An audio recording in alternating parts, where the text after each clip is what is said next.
I did a Zoom call with my girlfriend over this past week. We did a couple, and the first time she saw this, she was like, "Are you talking into a penis?" Because of the head. Yeah, I can see it. And then I said, "Well, when I get together this week, I bet Justin will say something," but he didn't say anything until just now. I mean, the penis stuff is more Brooke's area. Oh, like she sees penises and everything.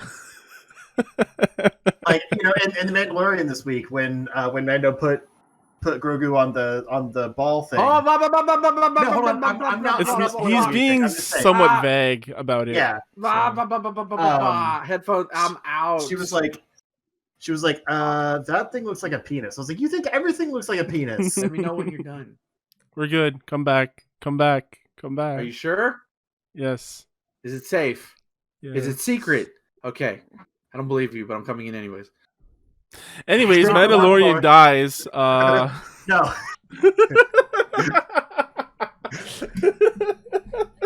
I had last week's thing ruined. I'm not gonna say it because I'm trying to burn it from my memory. So when I do watch the season, I'll be like, so no, me and Justin DM each other when we want to talk about the show. Yeah, I literally didn't say anything like spoilery after you took your headphones off. Yeah, sure, buddy. We were done. It was just the fact that it looked like a penis. Okay. All right. Which I still don't understand. I didn't see it. Speaking of penises, I watched Prometheus and Alien Covenant back to back last weekend. Is that Alien Covenant? I forgot. I think I asked that. But... No, it's like you got to pay like $3 to rent it. Okay. Real quick, what's funny about that is because I lost my card that Saturday, right? And I told you that. I somehow was able to rent and watch the movie, even though I got a message from Amazon saying we weren't able to charge you, yet I was able to watch the movie. So I effectively got it. I think I got it for free, but I don't know. But yeah, Alien Covenant was garbage. Oh my god. Yeah, it's not amazing. There's some good set pieces in it, but it's a trash movie. Yeah, So I was looking up Alien Covenant, and apparently there's like a prequel to Alien Covenant called Alien Covenant something else, but I don't know. I was really confused. I think there was like a short film that was put out that's basically like the lead up to Alien Covenant, which is just essentially all of the cut content from the movie, and it's pretty much the only stuff that James Franco was in. Because me and Ben were talking. Really Yeah, go ahead. Yeah. Because like it was supposed to be like 10 minutes longer or something like that, but they cut all that stuff out, so he's basically not in the movie. So like they put out a little short film of just those deleted scenes. Okay, yeah, because me and Ben were talking about Alien during his stream, and I went to go look up the timeline of the Alien movies, and I was like, I've never even heard of this thing. What the hell is it? And it's got this giant title in it. I don't think it matters. Just James Franco is just cooked by within the first 5 minutes of the movie. He's cooked? Like he's just dead. Oh. Yeah, he burns alive. To be more stuff on the ship before they, burn. What's that sound? That's what? Okay, I don't know. Justin, you got some weird background noise going on. Oh, I think Brooke's taking a bath. Okay. So it's background noise. God damn it. That was good. I keep the door open so the cats can come in, but it hurts my my sound insulation. Yeah, it does. Yeah. Mm-hmm. I mean, I can close it to a crack, but someone will open it. One of your cats was like, Meow. I really want to watch all the Alien movies, including Alien vs. Predator movies, even though those are not great either. But I think they're better than fucking Alien Covenant. I do kind of want to rewatch those, actually.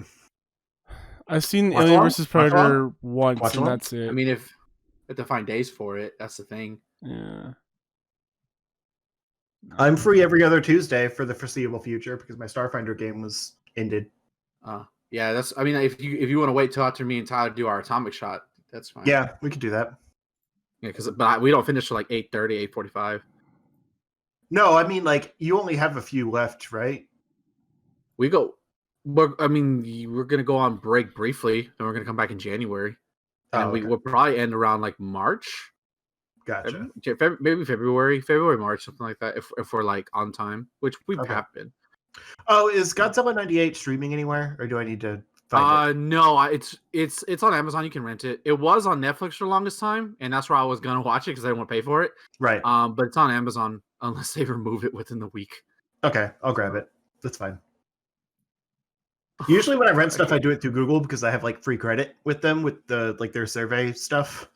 But half the time I can't find this stuff on Google, so I just get it through Amazon. Yeah, just get ready for a lot of Godzilla references with me and Tyler. Hope you're ready. Okay. Hello everyone, welcome to the Char Shot Gamescast. Each and every week, friends gather around, talk about the games they've been playing, things going on in their lives. Today I have with me Justin. It's Christmas, bitches!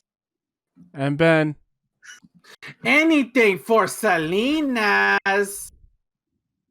You guys never seen Selena back in the day? That was the most Mexican you've ever been. Yeah. Yeah. I love that movie. I love you, Selena, even though you've been gone for 25 years now. The new Netflix thing came out, so I've kind of been nostalgic listening to her music. It's like the only Mexican Tejano music I listen to, but her voice is beautiful, her music is beautiful. But apparently the series is garbage, so... Isn't there also a new movie coming with... Not that I know of. Somewhat Danny Fernandez? I just knew about this. I don't really keep up to date on what project she's in because I just listen to her music. Like I was surprised this was the thing when it was announced. Like, because the family is very protective of her legacy, even though you watched the show. It doesn't seem like it. Go watch the 97 movie starring Jennifer Lopez. It's like a much better, seemingly a much more entertaining and more faithful viewing of her as a singer. It's also really great. You don't know who she is. The wrong person. Just look it up. Selena Quintanilla. She's beautiful. Okay. Sorry. It's not Danny Fernandez. That's not. I came up with the wrong name, even though it looks like her, which is really confusing. Anyway, yeah, I don't know. We'll continue. I'll find it. It's fine. Sorry, I had to. My Latino just had to come out. So I don't even know. I don't know what's I'll happening. link you some songs. Her music is really good. It's I tried Googling it, and then Selena Gomez came up, and then I was confused. I hate that so much. But she was named after her, funny enough. Like, she's named that, like, there's a good chunk of, like, girls around, like, my age and up to Selena Gomez who are, like, probably named after her because of her. Like, when she was murdered, it's, like, the equivalent of John Lennon being murdered in the 70s. Like, that's how sad it was for people in Texas, at least Hispanics mostly. Oh, that sucks. Yeah, there's still murals here, like in Austin. I should take pictures sometimes. What's the full name again? Selena Quintanilla.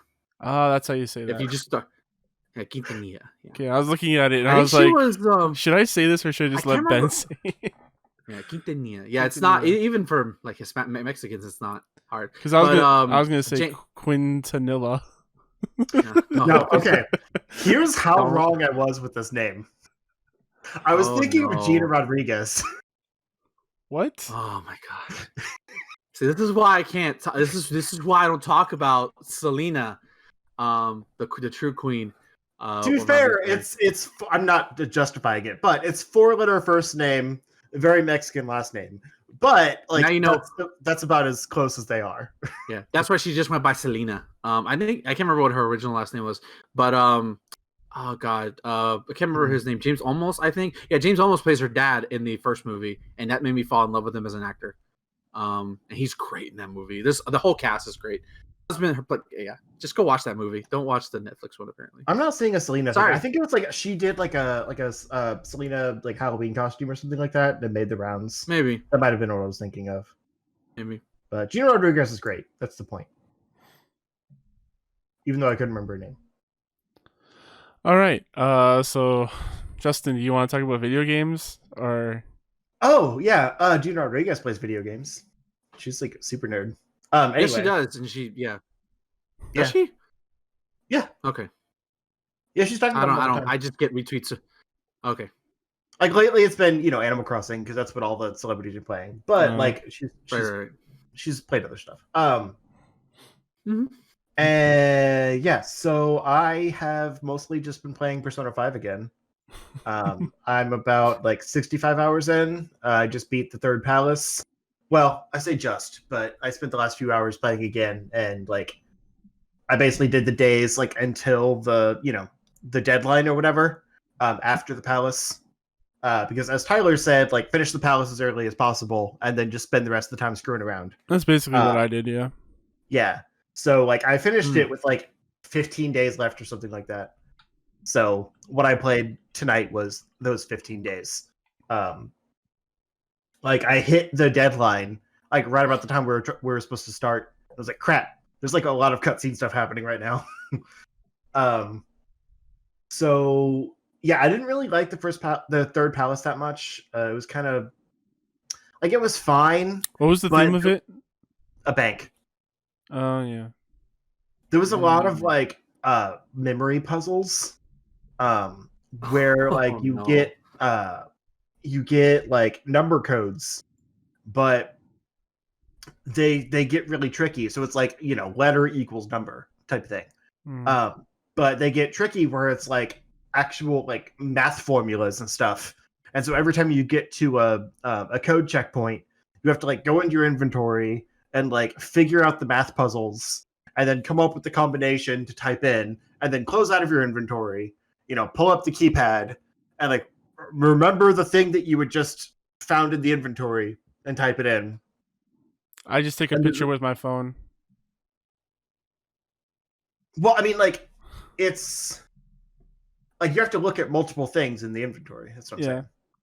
But whenever a game like requires me to like remember something, I just take a picture with my phone and then look at that later. Fair. I was so annoyed by these puzzles because like they weren't even like good puzzles. Like the exploration to find the different like pieces of the codes was fine, but like having to just sift through your inventory to figure out what each number is like was kind of lame. So I was almost to the point where puzzle. Yeah, exactly.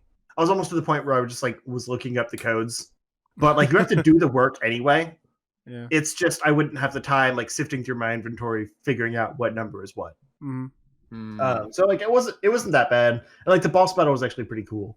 I like that they kind of mix up the final like palace fight, where it's not just like a strength battle. There's actually like some puzzle elements to the boss battles, and I think that's really cool. This wasn't my favorite one. I think the second palace with like the art stuff was my favorite because you fight this like face made out of paintings. Yep.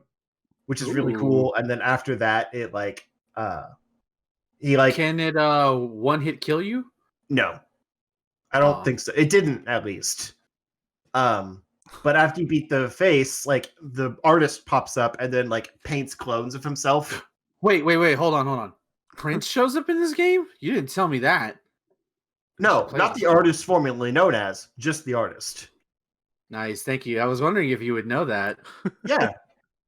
Okay. Although, fun side note, despite what you might think of it, I've been listening to the audiobook of Ready Player 2, because I'm invested already, so I might as well continue. And they spent a weird summer child. I know. They spent a weird amount of time. I need something to do. I'm home all day. In like on a whole planet dedicated to Prince. So like I know Prince anyway. Like I'm not saying this is how I learned it, but like there's a weird amount of time spent like on a dedication to Prince in this book. So like it's very fresh in my mind right now is the point. That's funny. That's really funny. Yeah. So the book's just okay though. Like it's not as good as Ready Player One, and that's already just okay. So, yeah. Whatever. It's kind of the same story again. But anyway, I am really enjoying the game still. It's to the point where like it feels a little like paint by numbers to a point, because like I know I'm gonna have so many days of like just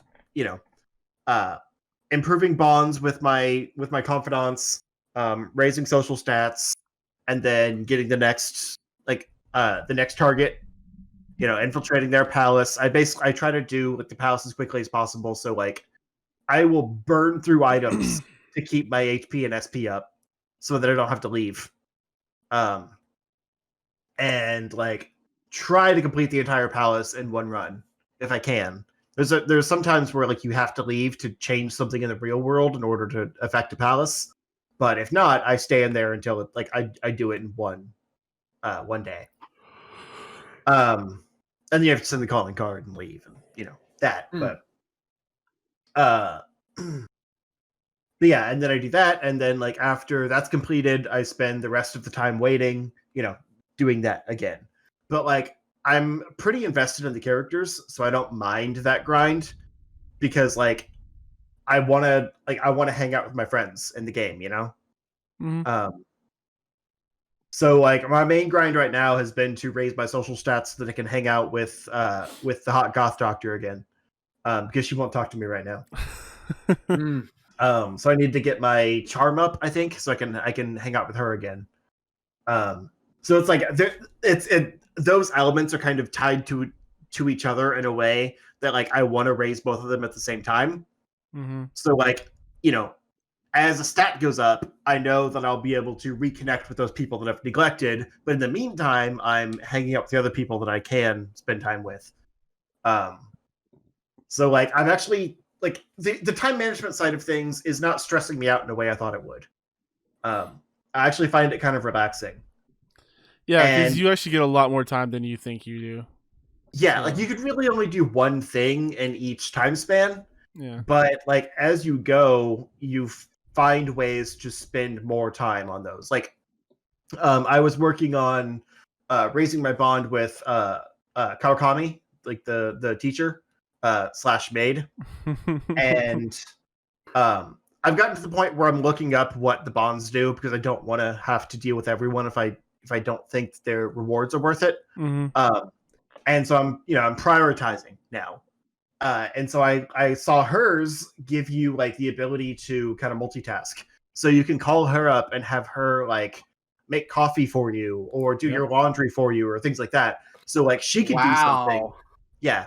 She can do something for you in the same time span while you're doing something else. Yep. So things like laundry I've been neglecting because I don't really care about that. Like, yeah, it's nice.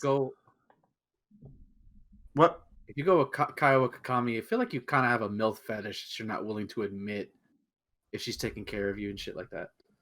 Just saying. It's not like a dating thing. I'm raising my bond with her to get the rewards. Yeah, your bond. With me it was. So yeah. I knew you were a freak. She's too bitter for me. I like an older woman that can take care of me. It's great. That's fair. Although I did think it was funny when she was saying something like, "Yeah, not a lot of people request me because I'm a little too mature for this profession." So I wonder how old she's supposed to be because everyone looks the same age. 30-something. Like 30-something. But I will keep going after my my hot goth doctor.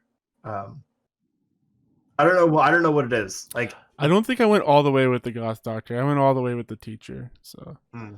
Although I did cheat on a couple of girls. How far are you in the game? Like, what's the date? It is like a few days before summer exams. So July 6th, I think. Like I said, it's the deadline of the third palace. I think it's the 6th. Okay. Yeah, because there's like a Valentine's Day holiday. I don't want to spoil anything about that. That's what I heard. I've got a while still. Yeah, I've seen the memes. It's pretty good. I'll tell you about it once you get there. I'm trying to get Kimmy up because I want to spend my Valentine's with her. I'll tell you what happened to me. Like something about like her whole like it's not specifically the goth thing, although I like her like fishnets and stuff, but it's weirdly like the way that she's like very honest and sincere with everyone. In a like why do you want to be around me? Like everyone hates me, blah blah blah. Like I feel bad for her, but then she's also still helping people. But then like she calls me her little guinea pig, and I kind of like it. Oh, I don't know what that says about me. You're a simp, is what you are for this girl. That's what it is? Yeah, watch him like dress up in a guinea pig costume, embracing his inner weeb. I don't know. It's weird. Like. I think part of it is I keep wanting to like other characters, and then Ben gets onto me because they're underage. That's him, so officer, right there. It's never not funny. I get it because like I don't register. They're all my classmates. Like I'm the main character. They're my classmates. Right. I don't register that there's like an issue with that because the game is encouraging you to hang out with these other people that are your same age. It's not you. It's the character. Me as a player, I feel like I have to go for the older ones, and Takemi is the most intriguing of those. I think that's where I'm at. Because there's also like the journalist, but I don't really like her whole like, you have to hang out with her and drink with her stick. Mm-hmm. And I looked up her rewards for the bond, and they're not great. Like I don't really care about her that much. I like the bar. Like I think it's a cool area, but I don't really want to hang out with her. Mm-hmm. So yeah. Anyway, point is, I'm actually really invested in the characters and stuff. Neat. I've mostly been spending the last few weeks like building new bonds with people because I'm trying to get all of the bonds active, just so like I'm not missing anything. Because you wait too long to activate them, then you're not going to get the notifications of like, hey, you want to hang out? Yeah. So like, there's a few I'm kind of surprised. Like it's like I said, it's July, and there's a few I'm just now starting. Like I haven't had the ability to start them until now. You'll keep getting them, man. Yeah, it feels weird. I don't think there's too many more. I've got the fortune teller still to get, and then I think one more. Aside from like party members, which I'm not counting. That's kind of the lame thing is that like you get party members like late in the game, and you don't want to really spend the time with them because you've already invested all this other time in these other characters that you kind of want to max out. Yeah. So that's kind of the unfortunate thing about that. But I guess that encourages multiple playthroughs, which I'm not going to play this game again. It's a ton of time. It'd be one thing like for you specifically, if you could use your post game and like turn that into a new game plus for Persona 5 Royal, and like keep all the social links maybe maxed out. Yeah, but like obviously you'd start over with the new characters, but like all of your old bonds at least would carry over. Yeah, but since you can't do that, I totally understand not wanting to replay it. It's a very long game. Like the fact that I'm still invested after 65 hours, like just shows how much I like this game. Mm-hmm. Yeah, you're not even halfway there yet, buddy. I feel like I am halfway. No, you're probably halfway at least. Because there's 5 dungeons, or the 5 palaces, right? And then probably the end game. Or maybe 6 now with Royal. I'm not sure. I don't know. Yeah. Anyway, I'm a good way through it, I think. But aside from that,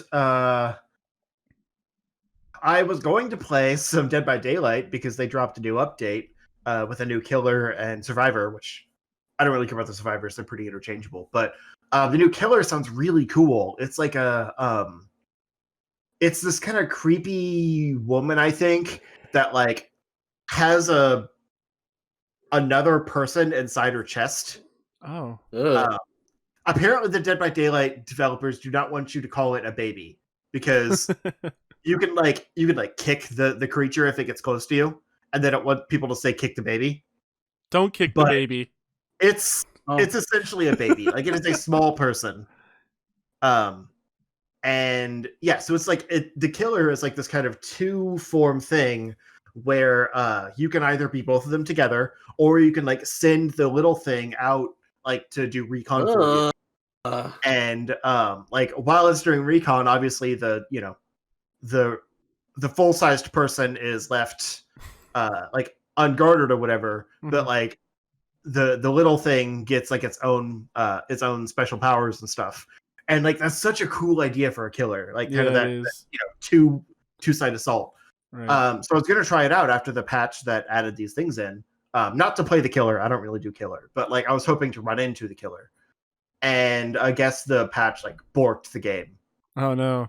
Damn. And, like it fixed like 28 errors or 28 bugs, whatever, but brought in like over 100 new ones. Jesus. Yeah. Wow. That's unfortunate. So like some of my friends are like really into the game, and they've basically been saying like, yeah, we're not gonna play it right now. And I only play with them, so I haven't gotten a chance to. Yeah. But game is legit broken, and that's unfortunate. Yeah. That's video game development. It's kind of ridiculous how like they can put out new content and just completely break it. And it's been almost a week now since that was put out, and there's no patch to fix the patch. It's probably taking a lot longer than expected. You fix 5 things, you break 50 things. Right. Yep. It sucks. But yeah, so I'll hopefully report back on that. Like I said, I don't play Killer, although I might in this case. It sounds pretty cool. But I definitely want to like experience that Killer. I think it's an interesting experience too. I want you to kill me. Oh, no. No, like I hate pretty much every Killer because I don't understand it. You hate what you don't understand. What's there to understand? Yeah. You kill. I don't. But like every time a new Killer comes out, like does not commute. I do terribly because I'm trying to figure out like what that Killer does differently than the other Killers. Don't you read? Doesn't it tell you like when you're selecting, this does this and this does this? Well, it gives you like their perks and their special powers or whatever, but seeing that in action is totally different. Is there no practice mode?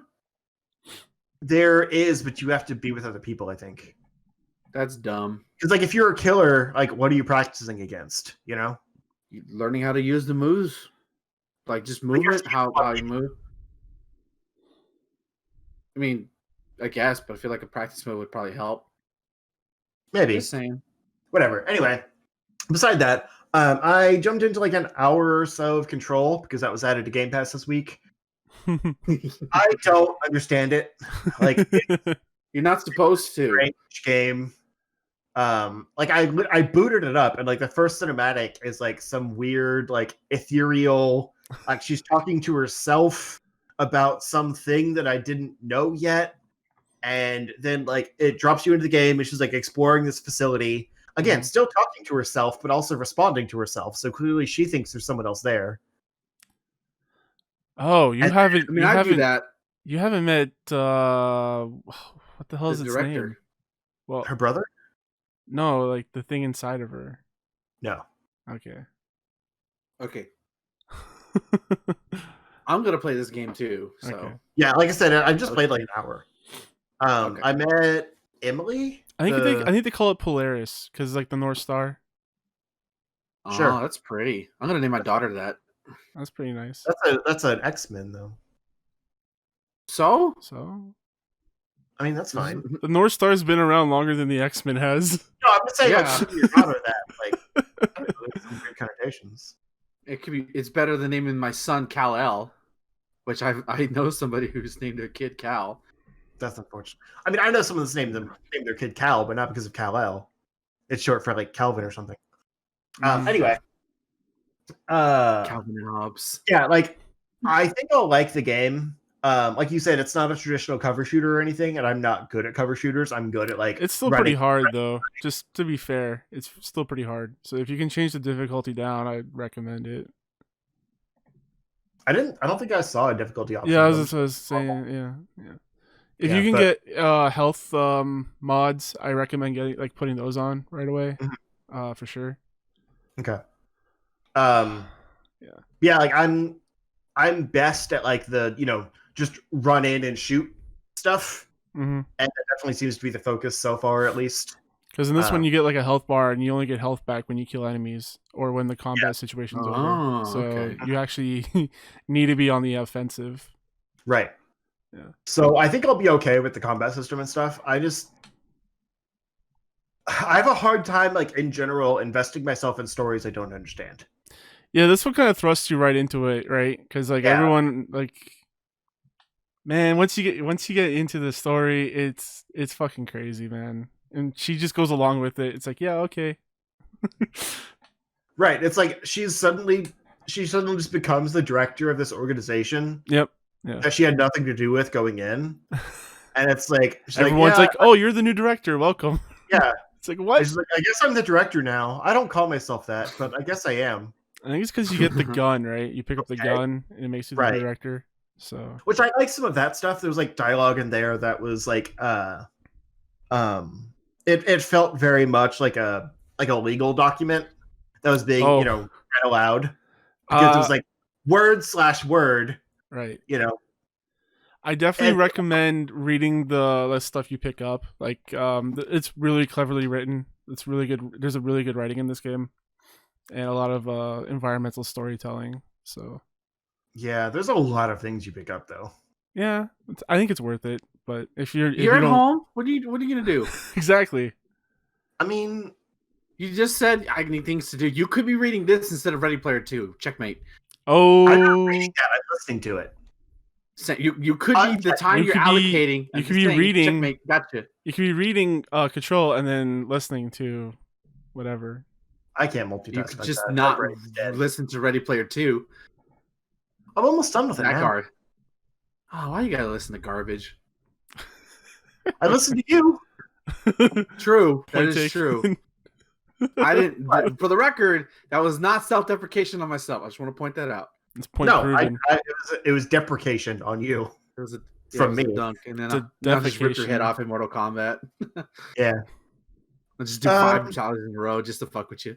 But yeah, so I'll keep going with Control because you've hyped it up so much. Like I want to give it a fair chance. Man, there's so much cool shit in that game. There's so much cool stuff in that game.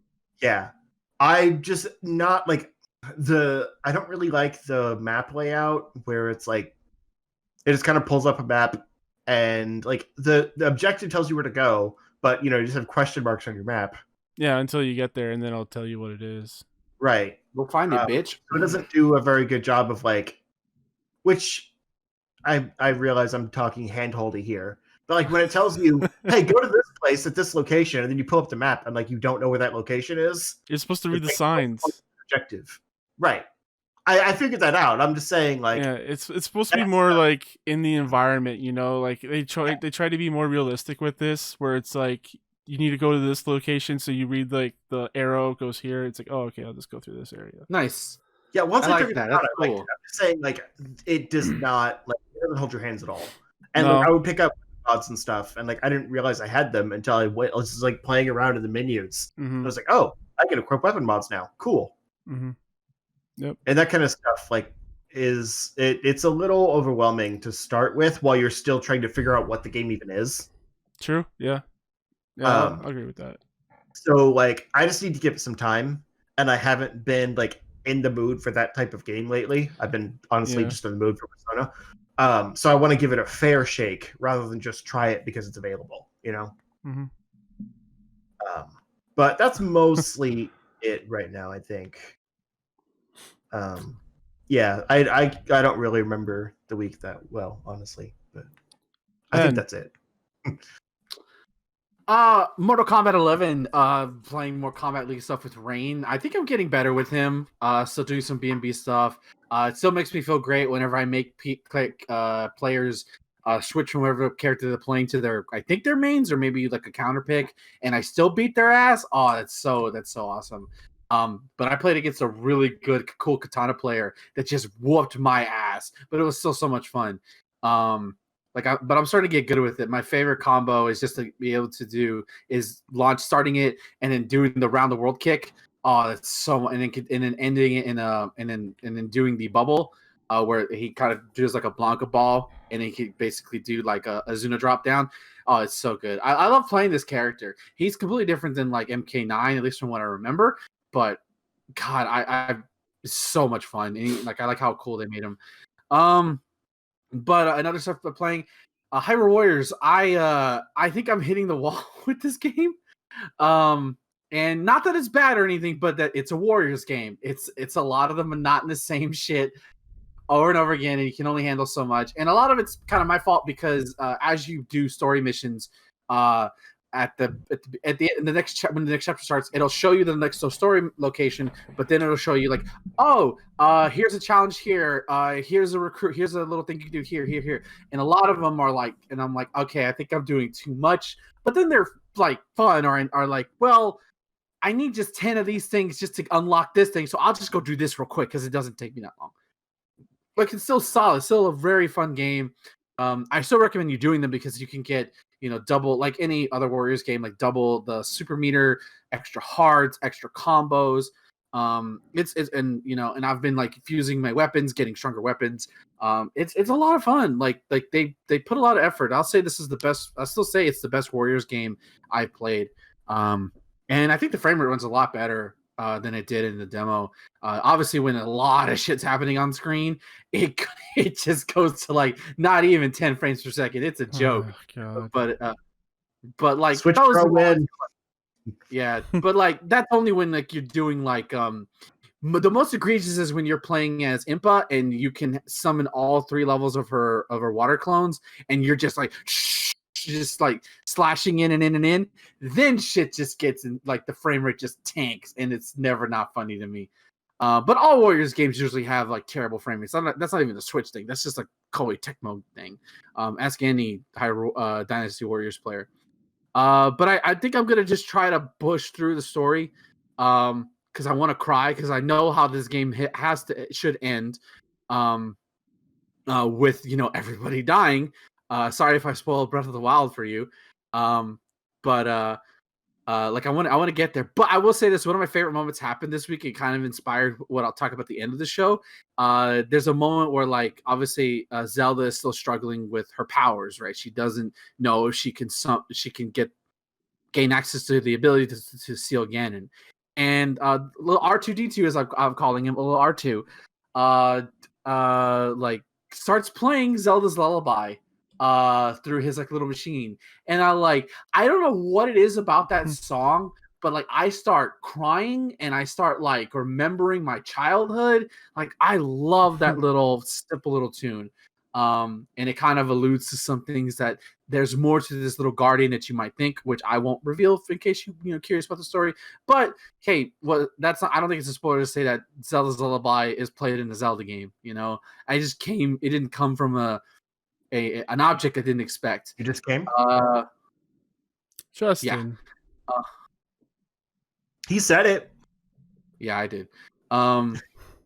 But it's still enjoyable. It's still very enjoyable. The cutscenes are still great. I finally was able to control the horse or the camel, the Gerudo one. Not my favorite. It's a little weird. It's a little wonky. It has more mobility than the other ones for sure, but it just felt too wild to me. I still think the eagle, the aerial one's the best, just because of what I said last week. But still a very, very good game. Like, honestly. And what else did I play this week? I kicked it old school a little bit because I was able to nab Crash 4 for Black Friday. It was like the one games that I really wanted to get. And just disclaimer, after Crash, as far as I'm concerned, Crash died after Crash 3. Like, there was no Crash games. I didn't play them. I didn't even know they existed. So like watching like reviews of YouTube videos, I'm like, wow, I missed out on a whole era of garbage. Thank you very much for that. But I had to deal with Sonic bullshit, so whatever. I had to pay my price in some way. But and I say that because it feels like Crash never left. Like, in all honesty, having played the Insane trilogy and now this, like, I can't compare physics because I'm not that smart, but in terms of like telling the minute differences, but like it just felt like I was like it's a natural extension of it, and it looks gorgeous. Like it's beautiful. Animation's beautiful. The level design is beautiful. The levels themselves are colorful. The challenge is great. Like, it's a solid platformer. Like it feels like it's. And the cool thing is, like, you can have like retro. I'm playing on retro mode, which means if you die, you start at the beginning. But if you just want to play on new mode, you just get the checkpoint, so you don't need to worry about that. The one and you can switch out between Crash and what's the sister's name? Candy? No, that's Candy. I can't remember her sister's name.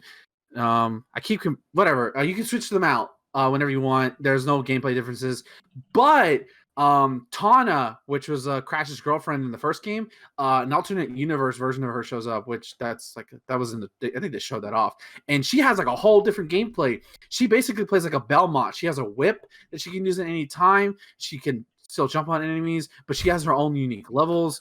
Like it's a lot of fun so far, and the cool thing about it is that like some people say, well, you can't really do a story in the 2D platformer. How are you going to do it? And they somehow do it. Like, I like how they intercede like story cutscenes with levels. Like, it's really fun. It's really creative. It's really funny. This might seem like a like a backslap handed comment, but I don't think it is. It feels like I'm watching a DreamWorks movie in the best possible way, because like some of those movies are actually pretty fun and entertaining, and some could say they're better than some Disney animated movies, and at least in terms of like CGI related stuff. Like it's just funny. It's just really great. The only issue with it I have with it, and it's almost a non-issue for me, but I've seen Crash players go insane over the past 2 months. Is the gems, because it seems like they've amped up the gems like crazy. So like instead of like in previous Crash games, you would get a purple relic or purple crystal. There was usually a clear gem if you got all the boxes, and sometimes a colored gem for specific reasons. Now there's 6 gems per level. 3 of them are based on your Wampa Fruit total. 1 of them is a hidden gem. 1 of them is based on how many if you die 3 times or less, and the last one is all the boxes.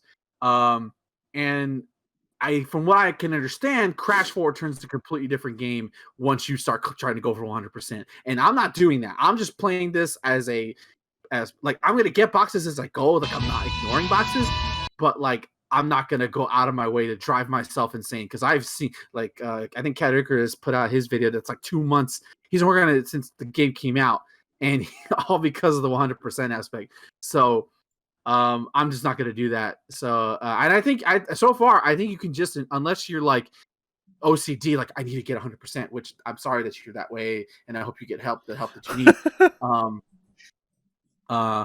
But like it's a solid platformer, and I feel like in terms of like 3D fully like given a budget, I feel like that's gone. Like pretty much most of it, if you want a platformer, you're gonna have to wait for Nintendo to put something out, and even then most of their shit is 3D now, like not really 2D side scrolling, or like you're gonna get the indie games 2D pixel art, which are fine, but this feels like something different, and I hope that we get more of this. Play more Fallen Jedi. And I did all Kashyyyk. Kashyyyk was really cool. I think it's one of my favorite areas in the game, just because of how beautiful it looks and just how creepy the forest is and all the plants. It's like so creepy. Like and of course when you meet the giant bird, oh my god, that was awesome. And you get like that overshot of Kashyyyk. Like it's like this game is fucking magic. And I think I was like at 94% exploration for it. So I'm like, okay, I don't need to come back here again.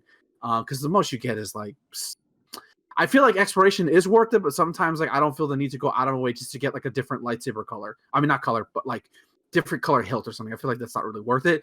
But I still do it anyways if I'm on the way, but I don't feel like backtracking for stuff like that. The story for me, like that point, that's where the game started to fall apart. And I think a lot of it was the glitches. Like there was a noticeably more like graphical issues and glitches and stuff on that planet than anywhere else. I didn't notice any of that. But I didn't enjoy that one as much. No, I thought it was cool. I like how creepy it was. I liked all the creepy bugs. I liked all like the little mantis plants you have to jump on, and like the platforming sections. It was just all cool. Like it was just really neat. And then of course before that, going to doing the arena challenge, that was a bitch, having to fight the big old blue monster thing and fucking spiders. I'm like, fuck you, video game. Why do you hate me so much? I didn't know this, but like fucking bounty hunters start showing up randomly to kick your ass. Because I didn't know that. So like I was like, well, I bet. Okay, I was just trying to like get a thing along the way since I had something, and like all of a sudden I get attacked. These are 2 bounty hunters or something. What the fuck? And I died. But when I went back to that area, they were gone. Like, oh, okay, I guess they just show up every now and then or something. But the last thing I'll talk about is that I did some backtracking because the game kind of just said, you might want to go check this area out. And I explored that Clone Wars era Star Destroyer that's crashed in on the first planet you visit. That was cool. That's like one of the coolest sections of the game, exploring that. And you get the whole little story about this Jedi and their Padawan, just traversing through that. Oh my god! Like seriously, this is like the set pieces in this game are amazing. And like just going through it is like everything about the game just feels great. Last I left off, I was on Dathomir, ready to challenge it again and go further. I went in and looked it up because I kept getting annoyed. Like, when the fuck do I get access to new lightsaber colors? So I cheated a little bit and I looked it up. It's like, okay, I'm close. I'm tired of having green. I like green. Green is cool, but I want purple. Okay, I want my perps. You want that grape flavor lightsaber. So now that you know what they all are, like my favorite's the yellow. Yellow. I was so excited to get yellow, so I could play the whole game with that. I just want purple, man.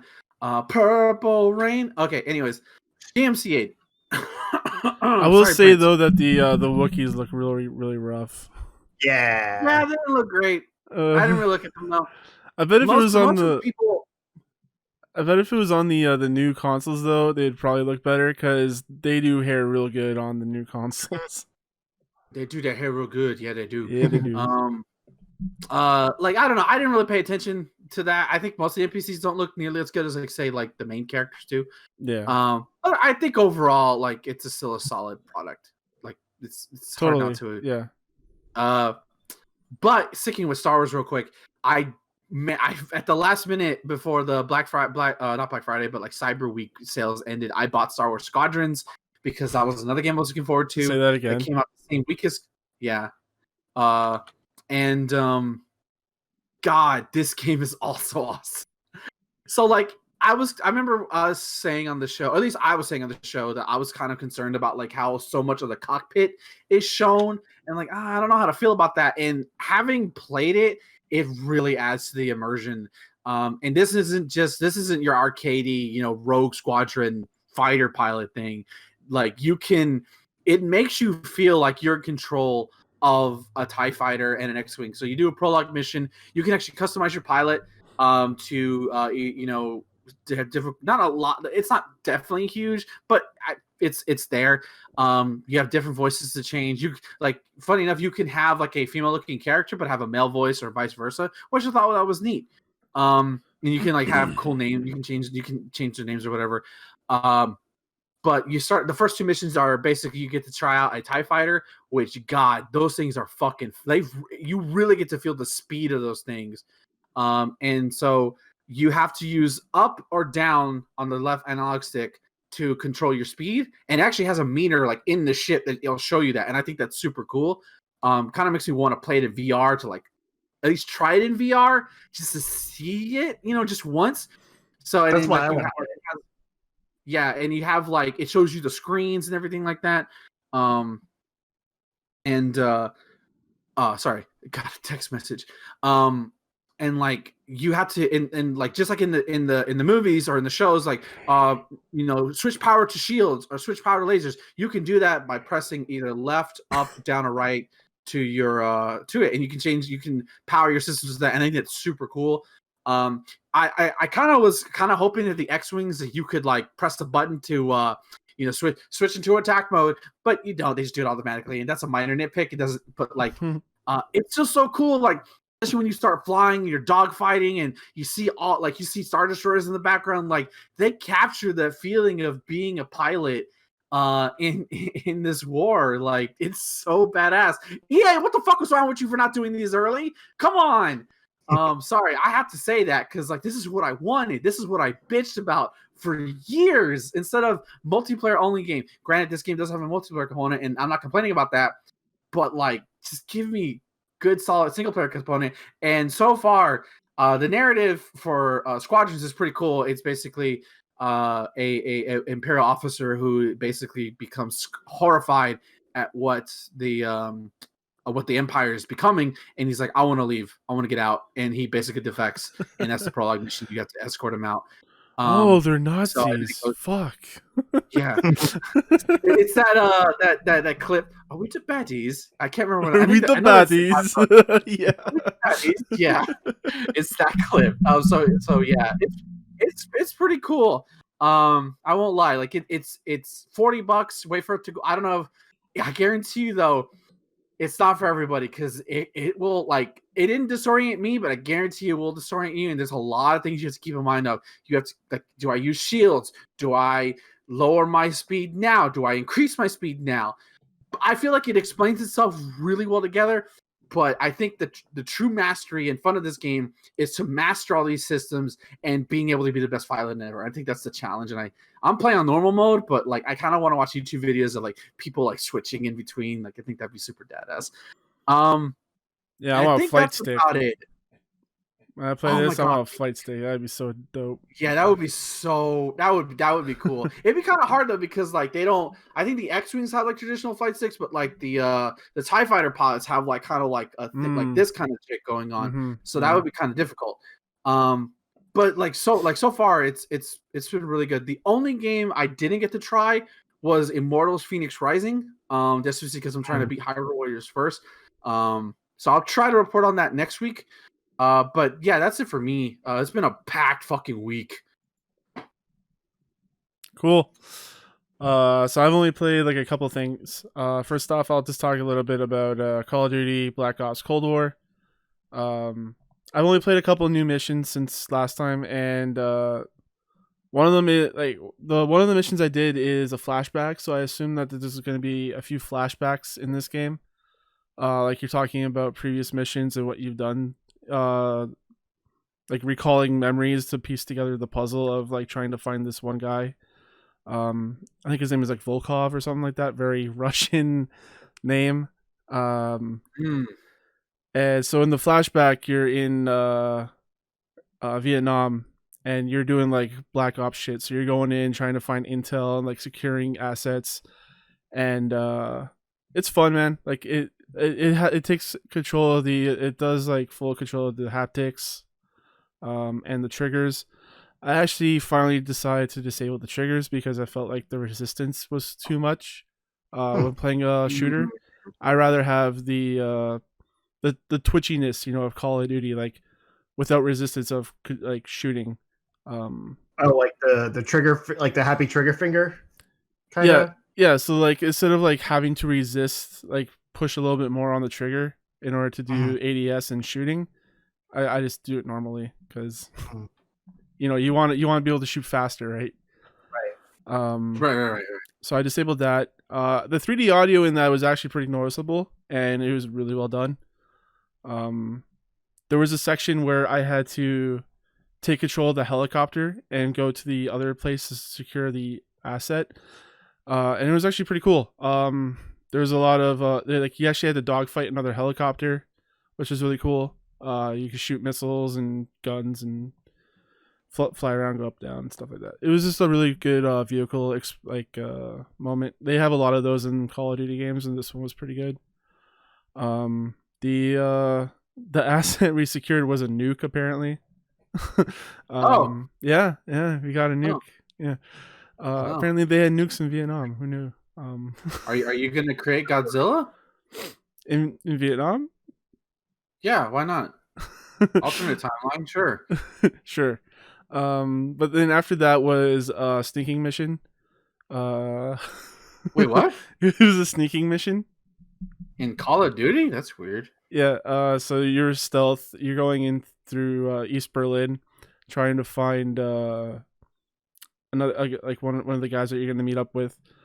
Because it's Cold War, right? It's all like it's got a whole lot of like stealth, like covert ops aspects to it, Black Ops, if you will. And so it was in the subway. We were sneaking by. We used the subway cars to like hide ourselves while we go throughout the level, and then also we used the subway sounds to like hide our gunshots, which is pretty cool. Yeah, it's really good, man. I'm really enjoying it. I want to get back into it. But the other thing that I played and I finished was Miles Morales. Yeah. And yeah, I was actually surprised about how short it was, but like it's still really good. It is only an add-on game. I know. Calm down, everybody. I know they told everybody going in it's gonna be a shorter game. It's like Uncharted, Lost Legacy. You can still put the time in if you 100% it. Yeah, totally. Like it's probably 10 to 12 hours for 100%, which isn't bad. Still beautiful though.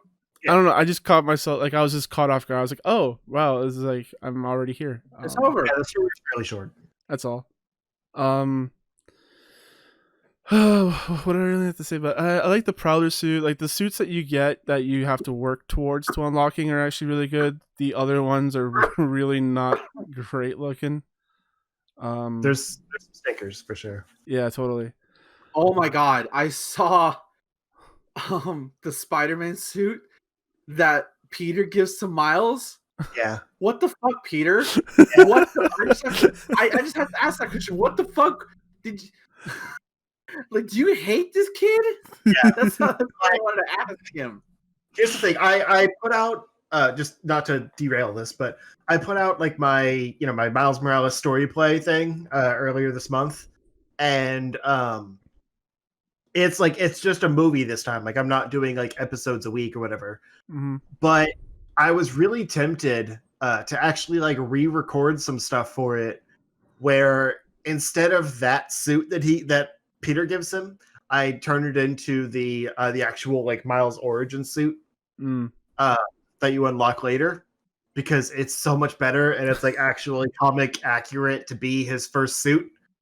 But I stuck with the one that Peter actually gives him because accuracy, accuracy and all, and like actually it does look more like an actual like superhero suit, whereas the canonical origin suit is like a homemade suit. But man, it sucks. Like he's basically just like, here, it's my suit but with pads. Yeah. Enjoy. Plus, like by it be like that being the suit that Peter gives him, I think it makes it more impactful at the end when Peter's like, man, your suit is cool. And he's like, hey, gotta be me. Exactly. And it's like, okay. So if he had given him a suit that was more like red and black, kind of, Miles style, I don't think that ending would have been as impactful. That's why I kept it. Till ass though. I kept imagining Peter hugging Miles and like, I'm fucking Spider-Man. Yeah, but also like that is accurate to his first origin suit. True. Yeah. It's just terrible. I didn't think they would actually give him that suit. Like as a story thing, I thought you would unlock it, but I didn't think it was going to be a story suit. One of my friends in chat is saying that the suit that I don't know, he says it's not comic accurate actually. He got the old standard Spider-Man suit. It was gifted suit, we all know. But I think he missed what you were saying before. Well, no, he doesn't get it the same way. Like it's a Halloween costume. Yeah. He when he first goes out of it, yeah.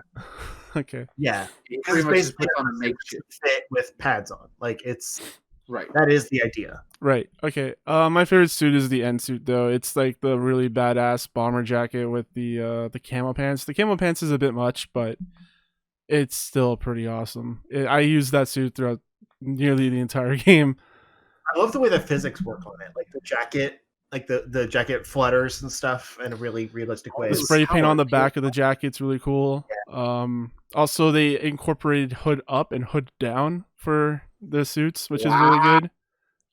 So like in cutscenes and stuff, like he would have the hood down when it's appropriate and up when it's I actually I finished the game with that the 2020 suit, like the that one's not bad. One. It's not bad. Yeah. And I thought it felt like kind of his advanced suit. When I first played through it, I finished it with that, and like I was listening to an interview afterwards that said they actually had to custom make some cutscenes for different suits, and they specifically mentioned that one because it's more of like a helmet than like a hood or whatever that can just kind of be like fabric pulled off. So like for that ending cutscene when they pulled again, spoiler free, but when they pull that helmet off, like it looks different when you're wearing that suit versus the normal suit. But like in my New Game Plus, I obviously kept everything like story accurate.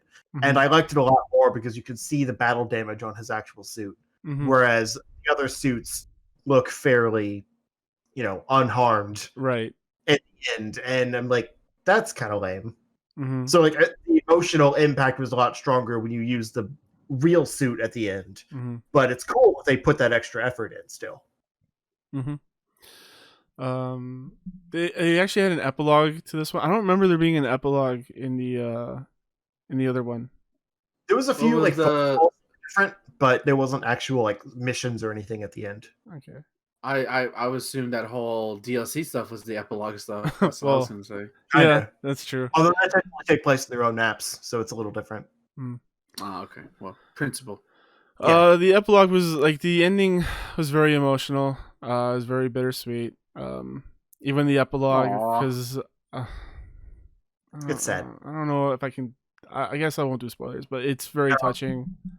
It's a nice moment. Like it's a pretty brief mission, but it's a nice moment. Yeah. But yeah, it's a solid game. I don't know if I like this one more or less than the other one, just because like in the 2018 game, there's a lot more like gadgets and missions and side quests, and there's a lot. This is a lot more game in there that I liked playing, but like it didn't have the part where it slowed down and became like a bit of a trudge to get through at the end that 2018 was like. So I think it kind of evens it out for me, but it's still a very solid game. I recommend everyone to go play that. Definitely. Yeah.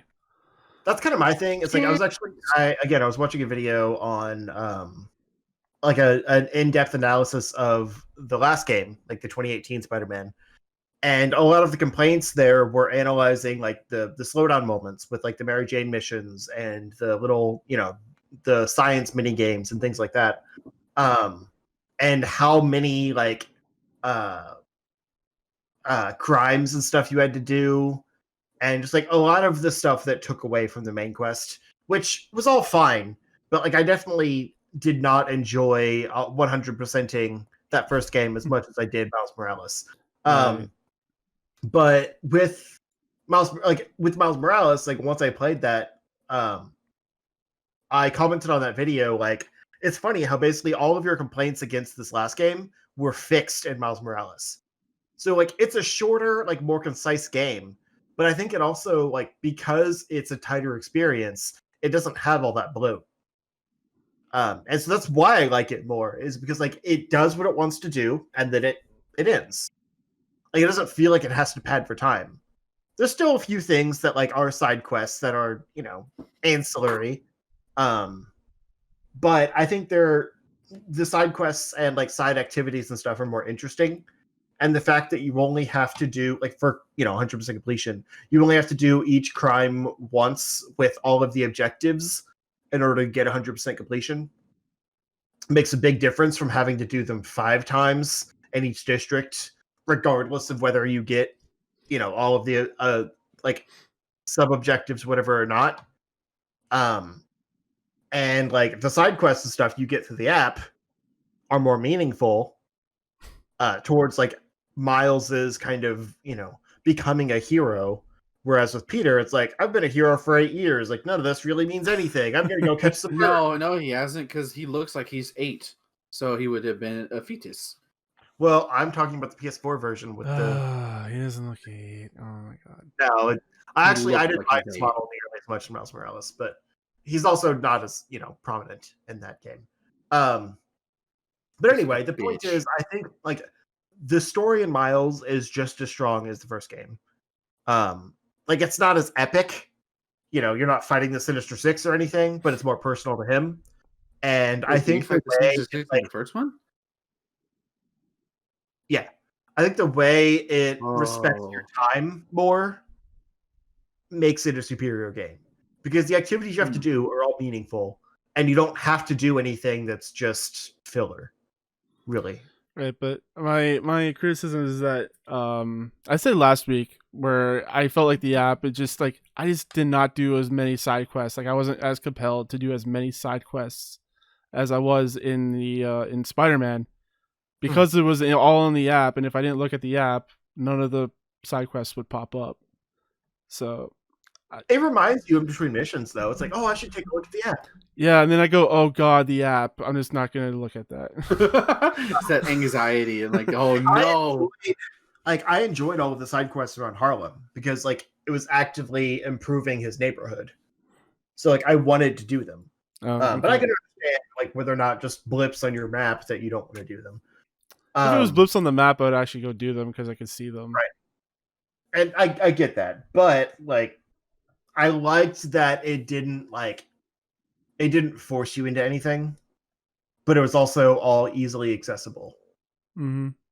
I don't know. Also, I didn't like the gadgets as much in this one than the previous one. Yeah.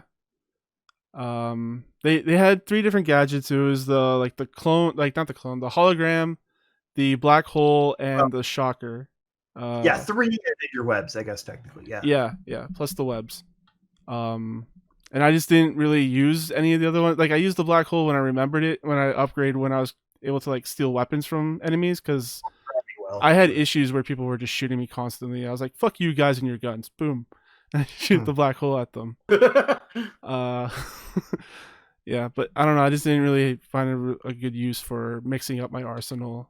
I actually found the gadgets a lot more diverse. Because like in the first game, there's normal webbing, and then there's impact webbing, and then there's like web line, and like everything was web based. Well, most things were web based, I should say. This one was like you have your webbing, which honestly was pretty unspectacular. Yeah. Like any crime and stuff that had you web enemies to the wall. I was like, ugh. I have to use the webbing. This sucks. Well, I would shoot the webs at them, and then it's like, oh, that was only 4 instead of 5 or whatever, and then yeah, I had to sit there and wait. I'm like, wait here, bad guy. I need to recharge my webbing real quick. Yeah, that would get annoying. That's totally something what Peter would say too, though.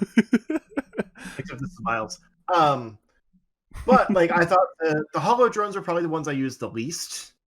But like at least it was it was a unique thing. Yeah, I guess that came about because they wanted. They thought that Miles would want to fight alone, and so like that was their concept of like having kind of Peter quote unquote fight with him without having Peter like take over the game. Yeah, I don't know. I didn't know. I didn't really recognize the difference when I used them though. Yeah, like I said, I didn't use that one as much. Yeah. But like the gravity well, I thought was actually really good. Yeah, when you upgrade it, it's useful because it steals it takes the weapons out of their hands, which is really good. And like it's not good for stealth, but it's good like as the last thing to do before you drop into the fray. Or if you feel overwhelmed, like drop that real quick and then dart out. But the one I liked the most was definitely the electric like remote mine or whatever it was called. Where like you drop down a shock mine and like you put it on different like conduits and then explode it and like it takes everyone out in that radius. Yeah. Because that was great for the stealth stuff. And you combine that with his invisibility like you could get through an entire area without even anyone seeing you. Yeah, I think they definitely improved the best part of the game, which is all the stealth encounters. I don't know if you agree with that or not, but like that was my favorite thing from the last one was the stealth encounters where you're in a room and you see all the bad guys patrolling or figuring out how do you take them all down. With his invisibility, it just helps so much in the shock, like you said, the shock thing. Yeah, and like it helps with those accidental moments where like you think you're hidden and then someone sees you. And like I had one of the suit mod, visor mods, whatever, where the line of sight. No. If you go down and like someone sees you, you automatically go invisible. Oh yeah. Like after a takedown or whatever. So like I would just do takedowns like without paying attention to whether I could be seen or not. And then if I went invisible, I'm like, okay, cool, I need to back out. But like if I was invisible, I would just keep taking down. Right. And there's also it also really helps with like resetting an area. Like if you get caught, you can just go invisible and then go hide somewhere. And then everyone will be like, "Oh, I guess he's gone." And go back. Yeah, I used it a lot at the end when I was trying to clean up the platinum because I had to do like a bunch. I think I mentioned this before, but I had to do a bunch of wall takedowns and ceiling takedowns. Yeah, you mentioned that, and that was like one of the first things I did was do wall takedowns. So like, if you do it throughout, it's not a problem. Yeah. I didn't know that, and so like at the end, I was trying to clean that up. Yeah, but like, that's one of those things where like if everyone sees you, you can't do the takedowns. So I would, do a few takedowns and then bolt out of there, go invisible, wait for the, the alarm to die down, and then go back to my takedowns. So like it was kind of tedious and slow, but like I could do it. Whereas with Peter stuff, you pretty much have to leave the mission in order to get everyone to die down. So like the invisibility and the electricity, I think, drastically improved combat. And the fact that there are fewer gadgets that are more meaningful is still nice because I never used half of the gadgets with Peter. So like having more other stuff to do, but still having, a few really useful gadgets I think is better than having a lot of gadgets that aren't that different from each other. Do you think Peter's gonna get like an invisibility ability in the next one? Oh, that would No. I think they're gonna try to keep them separate. Like a camo thing? No? Okay. No. Because like I think the next game is gonna be both of them teamed up. And so like the stealth missions are going to be Miles. Like it's probably going to be like, hey, I'm gonna go do this, you go do this. And they'll play to those strengths. So you'll do like one mission is Peter, then one mission is Miles, and then kind of vice versa. I don't know if I mentioned it like Among Us or not. But I thought about how cool it'd be to have like a multiplayer Spider-Man game. Like one person's Miles, one person's Peter, and you like co-op throughout the city. Yeah. I mean, sure, but Miles is better, so that's all right. You could be Miles, I'll be Peter. Yeah, that's fine. I'm happy with that. Yeah, I'm happy with that. Miles is all right. It'd be like the shut up. It'd be like the Gotham Knights game, but better. He's a good kid. He's a good kid. I mean, you could even go full on Spider-Verse with it, like make it a Spider-Verse game and have Spider-Gwen in there and stuff too. But I feel like the movesets would Peter Porker, let's go. Nah, no. Peter Porker give me Venom. Put Venom make Venom playable in the next game. Like the Agent Venom. No, cool. Like old school, like 80s Venom, big hulking Venom. No, because he has to be a good character. Eddie. No, who cares? Agent Venom's a good character. Venom can be he can be a good character in the big hulking form. He just eats people. My Venom needs steroids, all right. So yeah. I don't know. I feel like if they're gonna do a multiplayer Spider-Man game, they would all have to have their own movesets. Agent Venom had guns. What are you talking? He shot people. Yeah, good great. guy, my ass. He was on the good guy team. Justin, are you also a fan of Shadow the Hedgehog? No. He probably is. Fucking edgelord. Because Shadow and Agent Venom sound the same right now. Ow, my head. But like Silk, I think, has her own powers, right? Yeah, she does. I can't remember her. It's been so long since I've read anything with popularity too. So they could bring Silk into a game. Yeah, like Peter, I can't remember what her thing was. And just like Miguel, maybe like Spider-Man 2099 in there, because that's kind of how they handled Shattered Dimensions, but it was single player. It's just Shattered Dimensions. Spider-Man had its own abilities, and so like the missions were catered to that Spider-Man, but it wasn't multiplayer. I think a Spider-Verse game would be cool, but they'd have to have each hero with their own powers, and I wouldn't want just those same ones again. That was kind of lame. Yeah. Like Noir was sucked. Spider-Woman, get Jessica Drew in there, like, if you're going to put a Spider-Woman in there. I think Silk could be a better female one because she's new. Why not both? I don't know. Anyway, we can move on. Yeah, let's move on into the news, but before that, let's do a quick commercial break. Sure. For those of you that are subbed, you get to listen and hear our burps. Aren't you lucky? Hold on, can I get one? That was weak. Mine I'm just sorry. That's not your content. That's. Feel like I'm at a wedding, and then my uncles are drunk, and I'm just sitting there, just like, yeah, Theo, you're great. Yeah, you're awesome. Yeah. Wow, thanks, Ben. Spanish. Apparently, we are Ben's uncles. Yeah, I kind of acting like it. I don't really talk to one of them anymore, so who's your call me lazy. That's appropriate. It'd probably be me. No, I was gonna say something really fucked up, and I stopped. Because this still goes out to the audio version, by the way. Yeah, that's why I stopped. So I was like, hold on. Take the foot out of the mouth, please. Yeah, I'm the one that's self-deprecating against my family members. Well, family member, I should say. Well, I mean, you've heard me talk about my mom, so it's whatever. Yeah, that's true. I moved my mic so you could better see Laura the llama. Laura the llama? Sorry. Yeah, Laura the Christmas llama. What is that? What white nonsense is this? It's my Christmas llama. Wait. You people just can't keep it simple. Just a tree. That's weird. Just can't keep If it. I actually point at her, it doesn't look like I'm pointing at her. I have to, like, move. No, you're definitely pointing at her. I don't know why.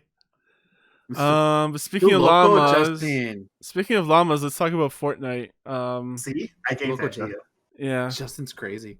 So Fortnite had their event this past week. I believe it was Thursday. Yes? No, it was Tuesday. No, it was Tuesday. Oh God, Tuesday? That feels so. No, yeah, it was Tuesday because I was working. If it was Wednesday, I would have done this. I would have talked about it, and you wouldn't hear me. You would have just heard me like, "Oh my God, Galactus! Oh my God!" You would have just. I meant to do it for like 40. But I watched the video of it. It looked pretty cool. You sit on the helicarrier and then you see Galactus like looming over, and then eventually you get onto a bus and you start shooting lasers at him. And Noah North is in your ear the whole time. And then like AC/DC is playing or something. I didn't listen to it with audio. That's such an Iron Man thing, right there. But yeah, like all the different Avengers and people that were in the game. It's pretty cool. We're helping you out. Like Wolverine like attaches himself to the bus at one point. Like, yeah, there's neat stuff there. There's some really good stuff. Man, God, I should have called out to work just to play that fucking 1 hour event, but I didn't. It wasn't even. It was like 15 minutes. It was like I got minutes. sick on Sunday, so I had to like fuck. I gotta go to work I gotta go to work. I can't skip 2 days. That would be suspicious. So with that conclusion of that, we have Fortnite Chapter 2 Season 5 is now here. Yay! And it's Bounty Hunters.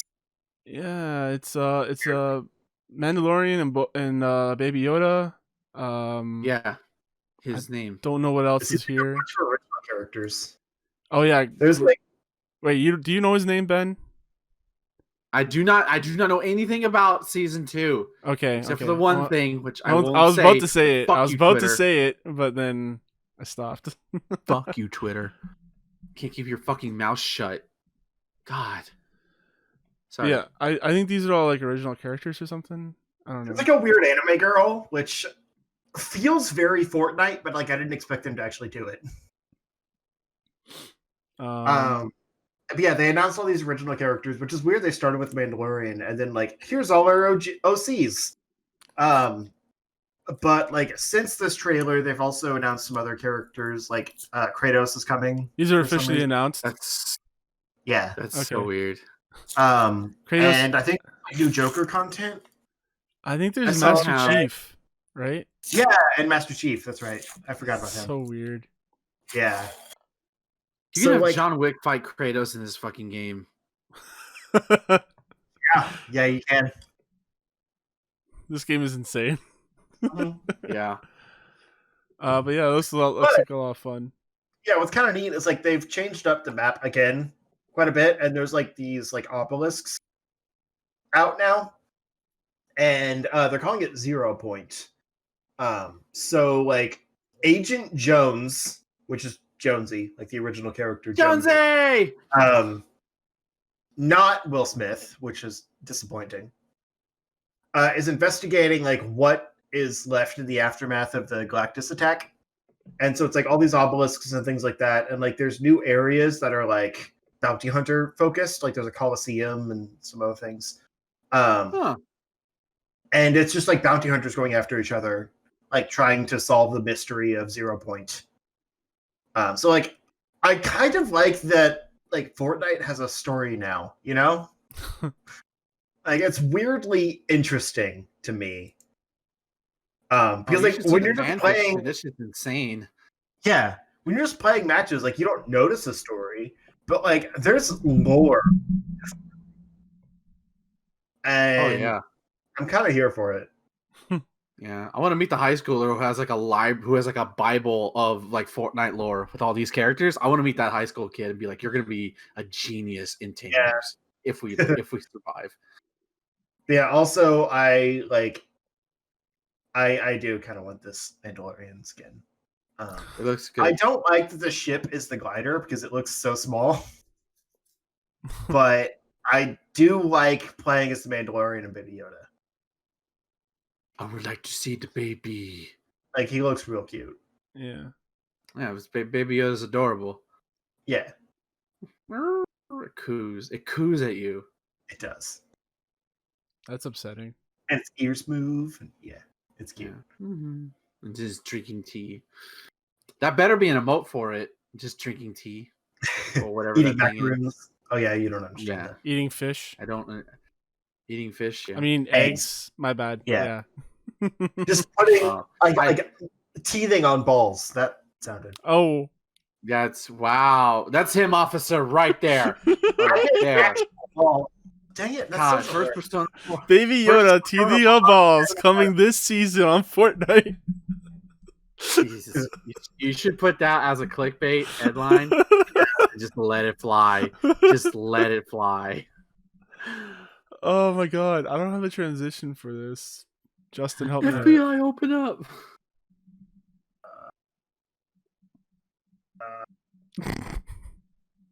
I got nothing. I was just trying to fill air. All right. What are we talking about? We're just moving on to a different topic. We don't have a here.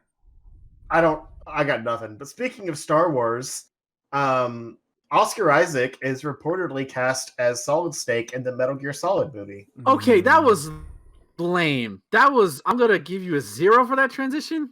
Star Wars? I had nothing to do with Baby Yoda and balls. I'm sorry. Jesus. But anyways, this Metal Gear Solid movie has been in development since 2006. Yeah, it's been in development. Hell yeah. But we got an actor. We have an actor. I don't believe it. Yeah, we do. When you get an actor, you sign an actor. I think that's closer than what we have been. To be fair, the movie has been in development hell for that long, but Jordan Roberts has been working on it since 2017, which is only 3 years. And he's shown concept art of it. Yeah. Like on Twitter, which is like really good shit. Like he knows his stuff. He's legit.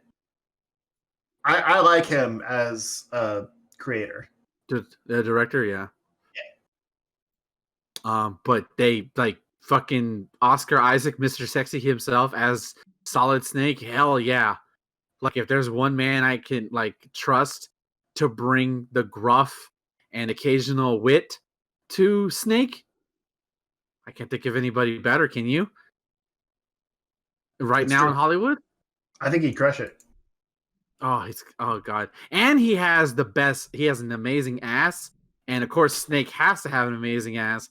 So yeah, that's another when you have him in that sneaking suit, his ass is really defined. Yes. I mean there's Boss Logic art of Oscar Isaac as Solid Snake, and like he looks the part. Yeah.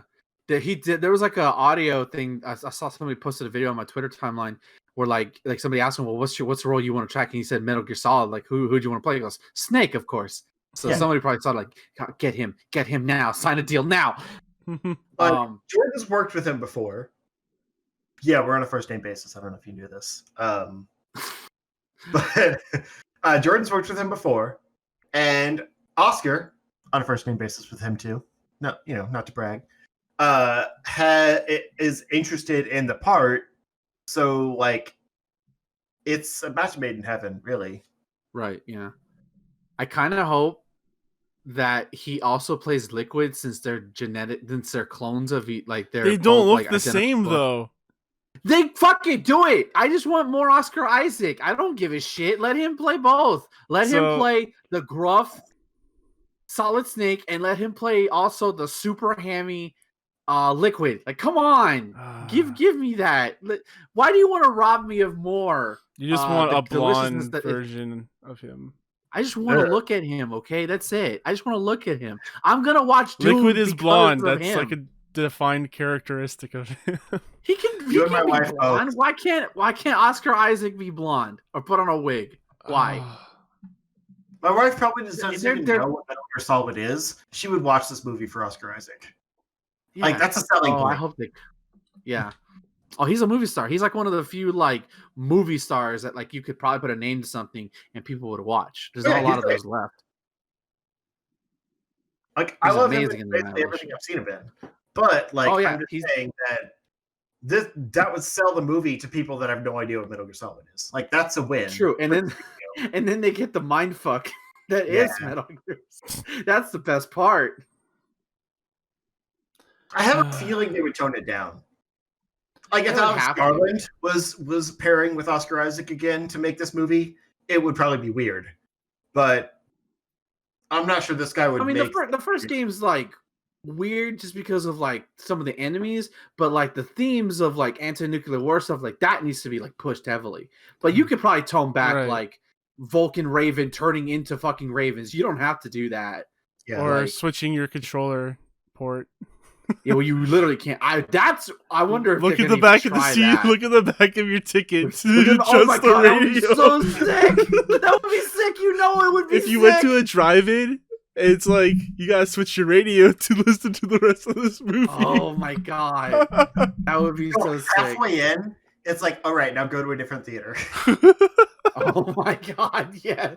Or to a different screen. In the theater, right, you have to drive around. Yeah, like. Yeah, that would be so great. That'd be really funny. But they probably won't do any of that. But like, if they could give like just a solid military mission that has like the like just basically like why anti-nuke is a thing, sure, just keep that message and you got Metal Gear. You can cut all the weird Kojima shit out and you'll be fine. Yeah, you can't make it too normal though, or else it's gonna lose what makes it special. I guess, but I mean, I think like. I guess, but I think that's why you have the game, and I think like for a movie, if you concentrated on being about like the importance of defense, like the webs or the web stuff, like that kind of stuff, I think that's where you draw the narrative. If they want to make it, and here's Ravens. Yeah, if they want to make like a good movie, they need to cut out like half the bosses and maybe like focus on Sniper Wolf more. Like the people. No Vulcan Raven. Yeah, I don't think you could do Vulcan Raven. It's not no, maybe not even Psychomancy. That's something more like a mix between Snake Eater and the Tomb Raider movie, where it's like kind of out in the wild and like it's about like it's a survival film. Well, it's not Solid Snake, so that's fine. That's Big Boss. I understand. I'm just saying, like tonally, it would be similar to that, where it's a little more like quote unquote normal. Yeah, it's more of like a Bond film type thing. Yeah, but like it lays those weird seeds for like a sequel. Right. What was the old man in MGS3? The end. The end. Yeah. Yeah. Just come back next day and he'll be dead, and then we can continue the movie. Yeah. Oh my god. Yeah. Oh, it's so dumb. I love it. Go ahead. Sorry. No, go ahead. No, I was like, and then they may like theoretically say it gets a sequel, and we get Metal Gear Solid 2 as a movie, and it's literally just replay like beat for beat the same movie as Metal Gear 1, and then you have that whole speech revival. Also, like it's a simulation. It would mindfuck people like you wouldn't believe. You know it would. It would also piss people off, but I think that'd be hilarious. Just make the same movie again with just a different setting, right? And nobody would. The Solid Snake simulation. Yes. The S3 plan. Let's just get this first one made, I guess. All right. So speaking of longtime franchises, we'll go into Mario Kart. So Mario Kart Ride at Super Nintendo World looks incredible in a teaser trailer, apparently. So this story is actually more about like Super Nintendo World itself, which is weirdly opening February 4th in Japan. What pandemic? Right. I think totally Japan. I think most countries in the world besides us have done a way better job of controlling it. And from what I understand, what they're doing with this one is that you have to buy like a reserved time to go in there. So like they're not gonna let everybody in. Like they're trying to keep it as opening a theme park in the middle of a pandemic in general isn't great like publicity. I mean, no, you're not wrong. But isn't Disney opening up theirs soon? Oh yeah, like they have commercials on TV about how safe they are. Like they show their employees with masks and stuff, but it's still a terrible idea. No, true. That don't mean they're not gonna not do it and people won't go. Yeah. But the point is, it's opening in February. The main thing they've been showing, though, is a Mario Kart-themed ride that sounds somewhat similar to the Mario Kart Live game that I've been talking about. Basically, there's a cart with 4 seats, and each person sits in their seat with an AR headset. So like they are, their own cart basically. They have a steering wheel in front of them and all that. And the steering wheel has like a button on it that you can use to throw shells at other people, but it's an on-rails experience where the track itself is in your headset. So like you're moving on rails, but you're actually like, steering and stuff in your headset. So it's kind of interesting. Like I'm not totally sure how that feels like in action, but it's really cool tech. Yeah. It really is. Yeah. And so there's not like an actual, footage of the ride in action because it's kind of hard to do with AR and whatnot. But I like the idea of it. And it also, like, this trailer just kind of gives an overview of the park itself. A lot of what we've seen before, what we've talked about on the show. But, like, the attention to detail here is great. Yeah. Like, there's, everything's, like, kind of life-size and, like, animatronic. And, like, you're actually, like, walking around a space that feels like a Mario world. And then they've also got, like, a Donkey Kong expansion coming in the near future. I think next year or something like that. The next year, as in like 2022. But yeah, so it's finally coming. I feel like they kind of screwed themselves over because it's been in development for years, and now they're like, well, I mean, we got to open. Like our investors. That's probably why they're doing it. It's because Right. they're being pushed. Like you have to open. It's like, Yeah, but I've seen a lot of people that are like, well, guess I'm not going to go there for a while. So it's going to hurt them, but what can you do? Mm-hmm. Yeah. But I'm hoping we get the one like overseas. Like here, supposed to be the one in Florida or California, whichever. One of the two parks.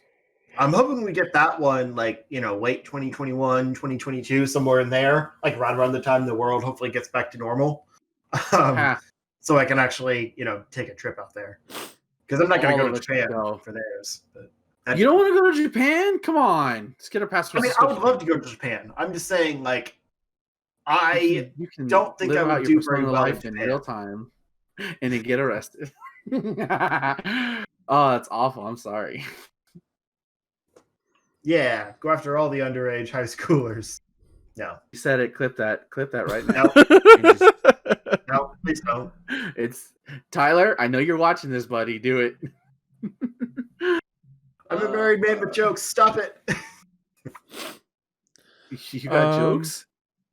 Rude. All right, so keeping in vein with the Nintendo theme, you have the Persona 5 Strikers coming to Switch and PS4 and Steam. Is that what it's called? February 23rd, yeah. 2021. It used to be called Scramble. Mm-hmm. Yeah, that's why I assumed they would just keep the name. So I was like, what the fuck are they talking about? But now they're making a soccer game. I kept thinking it was like, oh shit, are they gonna make like Mario Strikers but with Persona characters? That sounds badass. I would actually play that instead of this. Yeah. It's just a Muso game with characters I don't give a shit about because I don't play the game. I mean, it still looks pretty cool though. Like there's I couldn't tell if this was actually made by whoever the Muso games are. I forget right offhand. I don't think so. Koei Tecmo. That's it. But like there's definitely more like exploration elements than the average Muso game. Like it showed Joker like dashing up to a telephone pole and then like shooting down and like doing a ranged AoE attack or whatever. But like it's got the cast, it has that kind of that feel to it.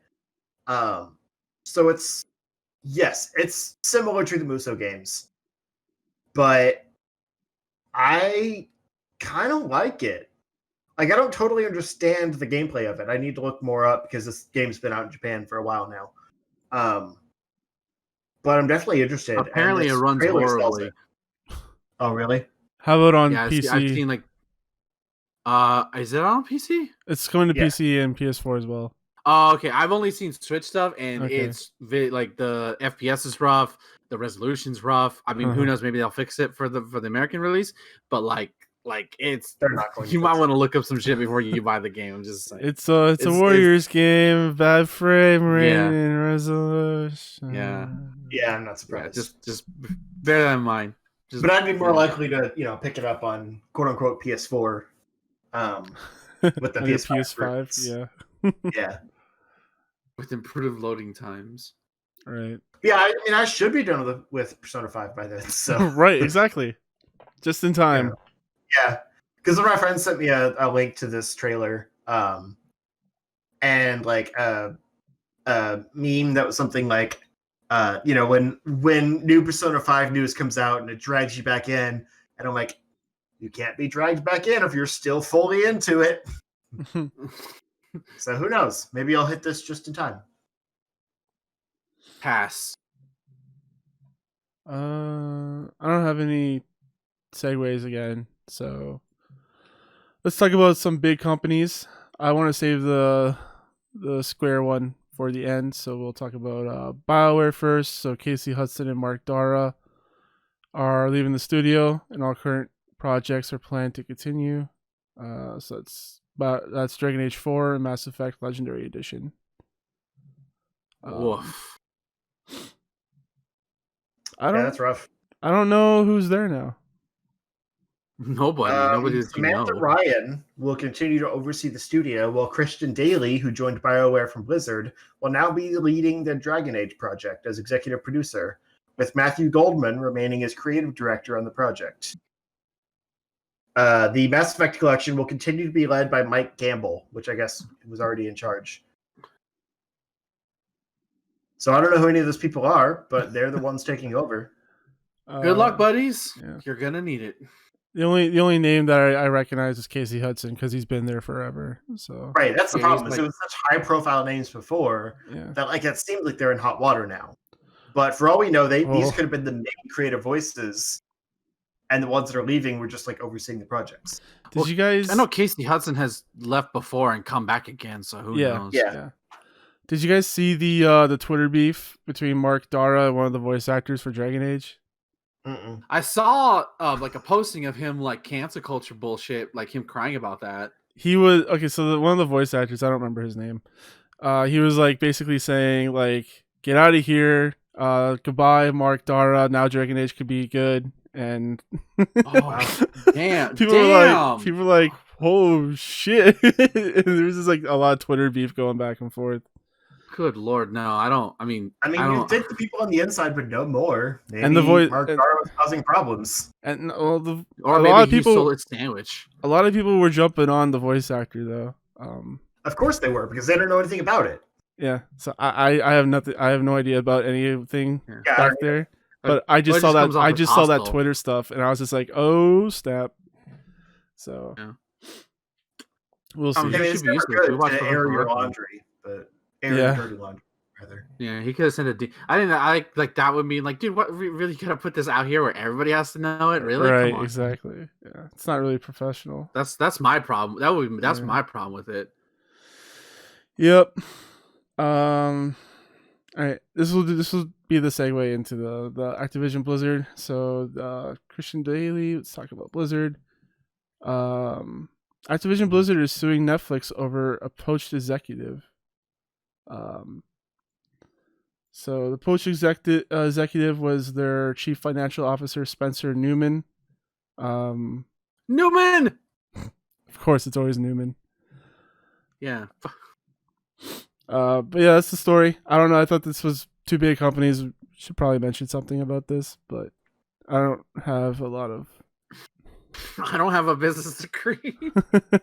I mean, I'm guessing was the guy who worked for Blizzard. He was probably if he's poached, he was under I don't know how poaching works in the business world, but maybe they were talking to him while he was under contract. You're not supposed to do that, and I don't know. Yeah. Okay. So Netflix poached a top Activision exec, chief financial officer Spencer Newman, before his contract expired. Mm. Yeah. Which is legal grounds. Because I know in the NBA, or at least professional sports, there's like a waiting period. You're not allowed to talk to players for this particular time, and then when it's now at this particular junction, then you can talk to them. Before then, you can get fined. So I assume that's a similar process where, like, once the contract is up, and you're good, and there's like no compete clauses or stuff like that sometimes. Yeah, so Activision had the ability to extend the contract by a year, at the end of the contract period if they had wished. So I would guess in this case he felt like his contract wasn't going to get extended, so he figured he'd jump ship before it was over. But it is generally a no-no in the business world to bounce before your contract is up.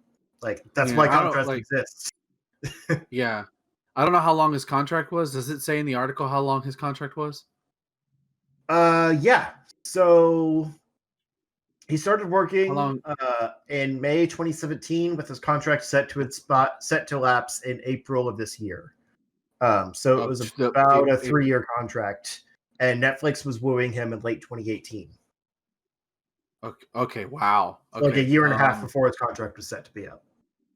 Okay, so this was expired in 2020 or 2021? 2020. Okay, so like, dude, why didn't you just wait? Like, I don't understand. And it looks like Activision is making bigger moves with this. So they're asking for a permanent injunction, which is basically a court order that says you can't do this to us anymore, against Netflix, barring streaming service from hiring Activision employees who may have a fixed term employment agreements. Activision is also asking for punitive damages. Yep, as well. That sounds right. So, yeah, they're taking Netflix to court, man. So there's like that one employee at Activision Blizzard who may have like, hey, I got a job at Netflix, and now they can't go because of this fucking idiot. Yeah.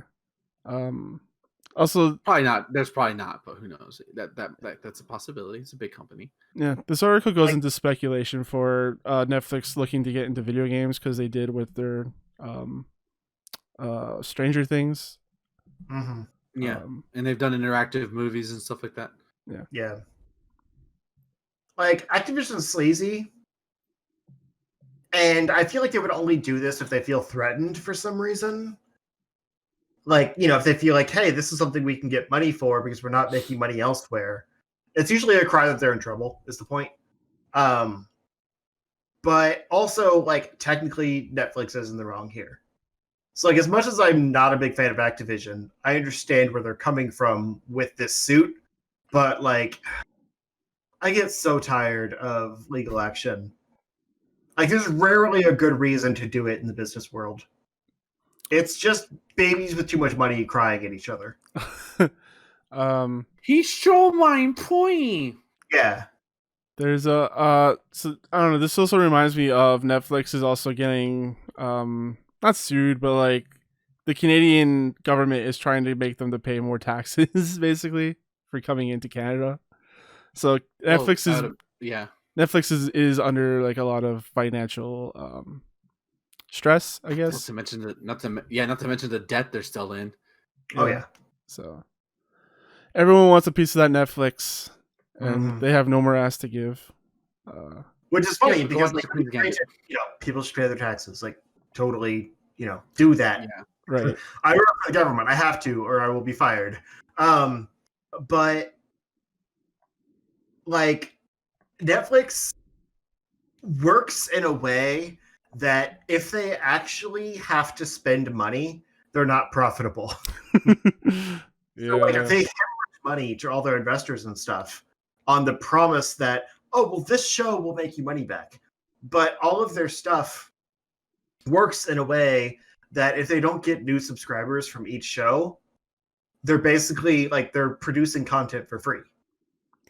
Yeah. Because they're getting the same amount of money in, but they're putting more money into these shows than they're making from the subscribers. Netflix is so weird because a lot of these businesses are very weird because they're seen as a very like valuable service, right? And a lot of people want to have business with them, but they're not producing a profit. So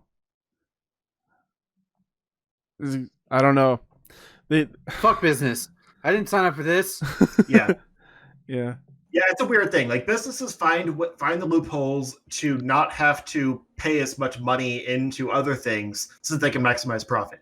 But like, not that I'm forgiving them, people. But in this case, like I understand it from Netflix's standpoint because they're not a profitable service. No.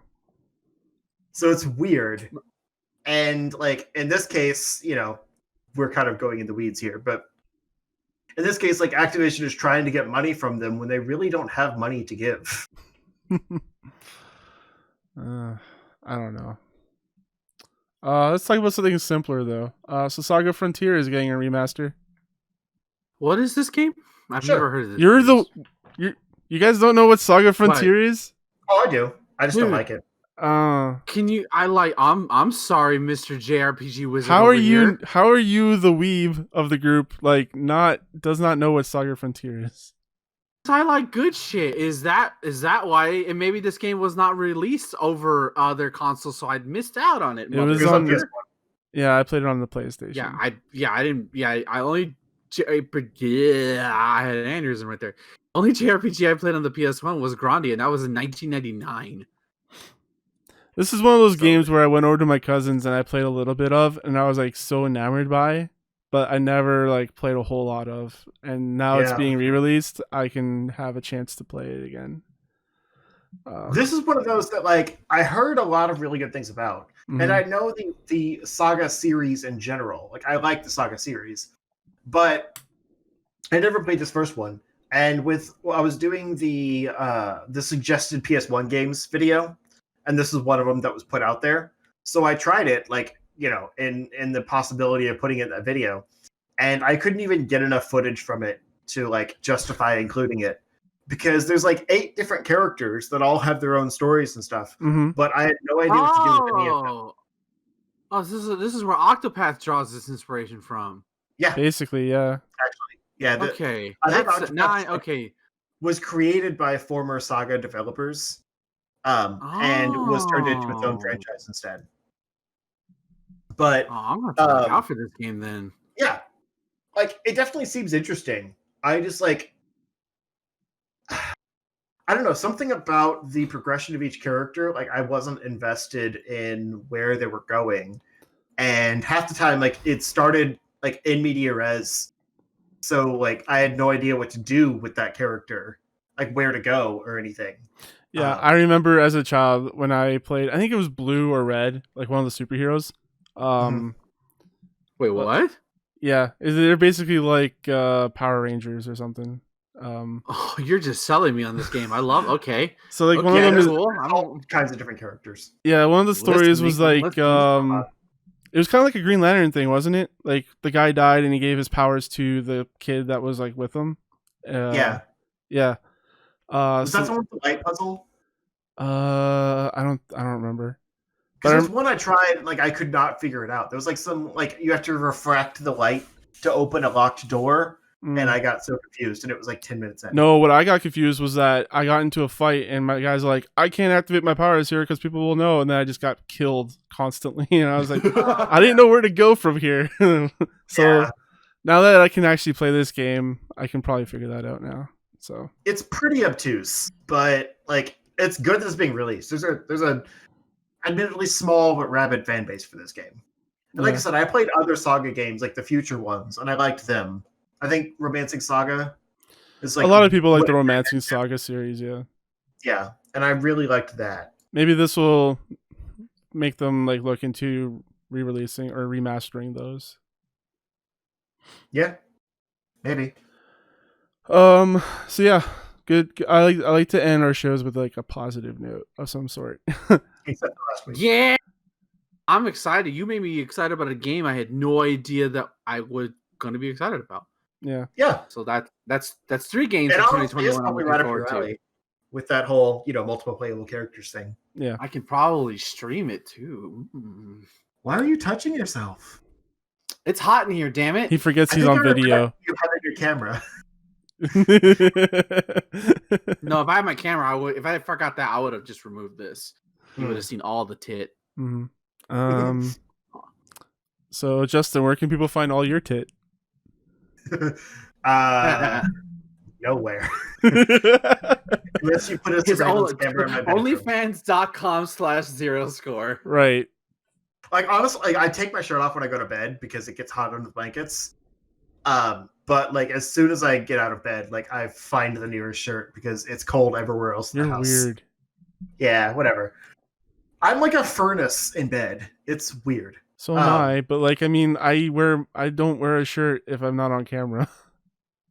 Oh, I mean, like in summertime, yeah, but like it's winter right now. It's cold. When I'm walking around the house, no shirt. Fuck that noise. It's my house.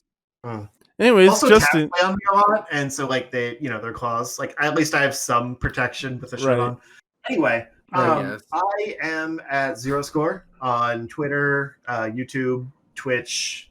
I still haven't been doing much. I already mentioned I put out the Miles Morales story play a few days ago. Check that out. It's like a 4-hour movie of the game, basically. I think I did pretty well with it, like cutting it down. But I just haven't felt like doing anything. I'm sorry. I will. I have plans. I have a whole whiteboard of ideas over there. Whiteboard? Why's it gotta be white?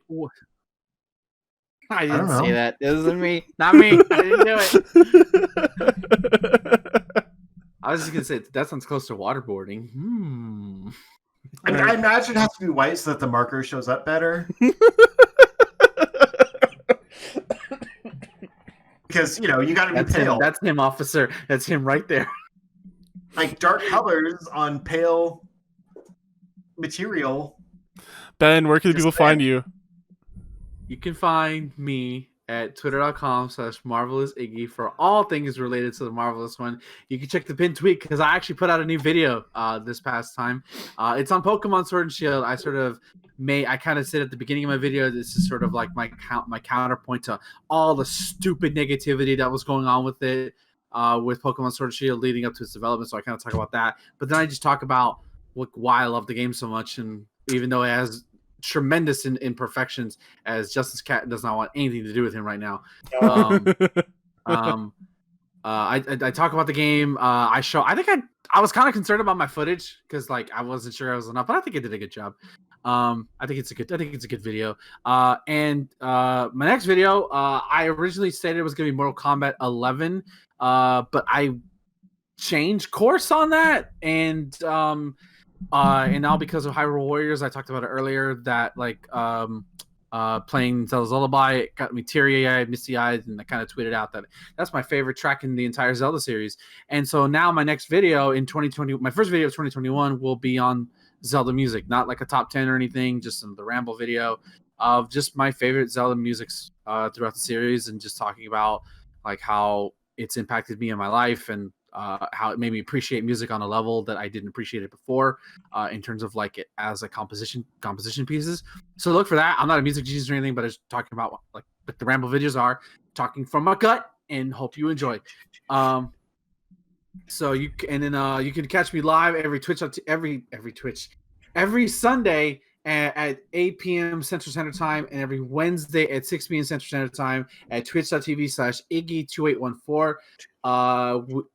It's Merry Metroid. Shout out to Justin for creating that shit. And we stream Super Metroid, and legit, and Thomas was there. I could have beaten that game in one session if I wanted to, but I was like, let's stretch it out. I think that would be a bit unfair if I beat this game in one sitting, but when I do beat it, because I will beat it on stream, I will move on to Metroid Fusion because that was second in the poll. I probably won't beat it before December's over, but I'll definitely play it. So just to get something in there for Metroid love. And Atomic Shot, yes. So I got some news about that. The latest episode with Godzilla versus Mothra is officially out. Please enjoy that one. Coming up, the one that we released by the time this comes out is Godzilla versus Mechagodzilla 2. So look forward to that. The rematch. It's awesome. And just to let y'all know, after Godzilla vs. Destroyer, which is the final film of the Heisei era, we will be doing, before we go on our winter break and like our scheduled break before we start the Millennium era of Godzilla, we're gonna do Godzilla 98. But we're not doing a review with just me and Tyler. Justin will be joining us for a full-on watch-along as we just rip that movie to shreds. Yeah, it's gonna be trash. A lot of fish. Yeah, as we and especially for me and Tyler, because we're gonna have all this hindsight of 20 Godzilla movies behind us, so we're gonna bring all that baggage with us. So look forward to that. That's gonna hopefully come out before Christmas, and we will go on break. The plan is to come back around mid-January for Godzilla 2000. And we enter the final stretch of Atomic Shots. I'm done talking. And you can follow me, your host Thomas, on Twitter at Gameplay Stuff. Also on Twitch is Gameplay Stuff. We stream this show every Friday night at 9 p.m. Eastern, 8 p.m. Central.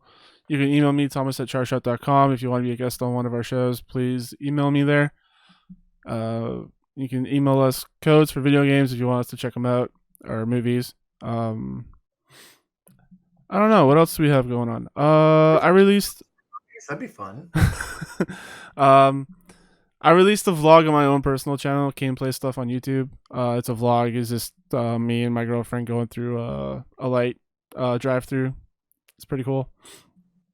There was a lot of Christmas music that just like, you cannot monetize this video. You cannot monetize this video. So that was fun. I got that about Alice. Like, I thought I was gonna get hit for like the Jaden Smith songs or whatever. Yeah. Nope. Freaking Christmas song during the Christmas dinner. Yeah, I know. What's with Christmas songs? Fuck you, Michael Bublé. Yeah. Fuck you. Thinks he owns all the music. He does. He only comes out from December 1st to December 31st. That's it. Yeah. Then he goes back to his hole. What else do I have going on? You can review this show on Apple Podcasts or anywhere you get podcasts. Please tell a friend, share the show, share the love. And until next time, guys, enjoy your games and have a good night. Like, wash your hands and stuff. I forgot that last week.